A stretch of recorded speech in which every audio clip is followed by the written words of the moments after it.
du savoir, monde du savoir, pas seulement pour les enfants. Bienvenue dans la ville de l'intelligence artificielle. Aujourd'hui, je vais vous montrer une méthode intelligente d'apprentissage des machines où il n'est pas nécessaire de tout étiqueter à la main ni d'expliquer chaque étape. Nous allons voir comment l'intelligence artificielle peut trouver elle-même des indices dans les données et pourquoi cela aide tellement à créer des systèmes modernes. Venez découvrir cette méthode intéressante avec moi.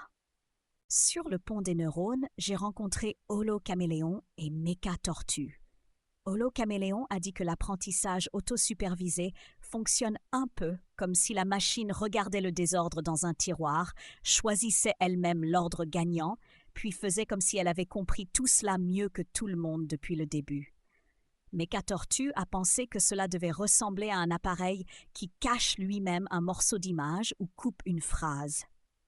Puis essaie avec obstination de deviner la partie manquante, comme quelqu'un qui fait un puzzle sans regarder la boîte.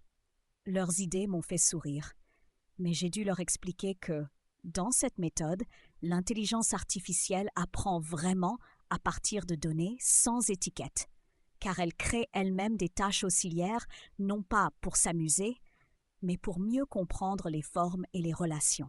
Près du canal de la réflexion, j'ai rencontré RobotChien et Neurofourmi. RobotChien a raconté que lorsqu'il travaillait sur un système de reconnaissance d'images, il avait beaucoup de photos sans étiquette. Grâce à l'apprentissage autosupervisé, le modèle a d'abord appris à comprendre les formes, les arrangements et les ressemblances avant de recevoir un petit nombre d'exemples étiquetés par l'équipe. Neurofourmi a ajouté que, pour l'analyse des sons et des textes, une méthode similaire permet d'entraîner d'abord le modèle sur d'énormes ensembles de données brutes, par exemple en devinant les parties manquantes ou en comparant les éléments qui vont ensemble, puis de l'adapter à une tâche précise. J'ai confirmé que ce sont de très bons exemples, car l'apprentissage autosupervisé aide à utiliser de grandes quantités de données sans tout décrire à la main. Sur la place du capteur, j'ai rencontré Robolapin et Cyberhérisson. Je leur ai demandé ce qu'ils savaient sur l'apprentissage autosupervisé.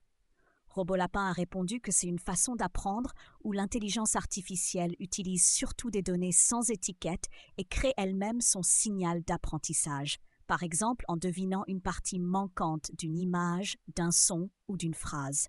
Cyberhérisson a ajouté que grâce à cela, le modèle apprend d'abord les caractéristiques générales et les relations dans les données, puis on peut plus facilement l'utiliser pour des tâches précises avec moins d'exemples marqués manuellement. Je les ai félicités pour leur connaissance, car ils ont bien montré que l'apprentissage auto-supervisé permet de tirer de la valeur des données brutes et réduit la dépendance à un étiquetage coûteux. Chers chercheurs, aujourd'hui, nous avons appris que l'apprentissage autosupervisé permet à l'intelligence artificielle d'apprendre à partir de données qui n'ont pas d'étiquette prête à l'emploi fournie par l'humain. Nous avons aussi compris que la machine peut créer elle-même des tâches auxiliaires pour apprendre des formes, des ressemblances et des éléments manquants, puis mieux réussir dans des usages réels. C'est pour cela que cette méthode est devenue très importante pour travailler avec les images, le son, le texte et d'autres grands ensembles de données. À bientôt pour de nouvelles découvertes dans la ville de l'intelligence artificielle.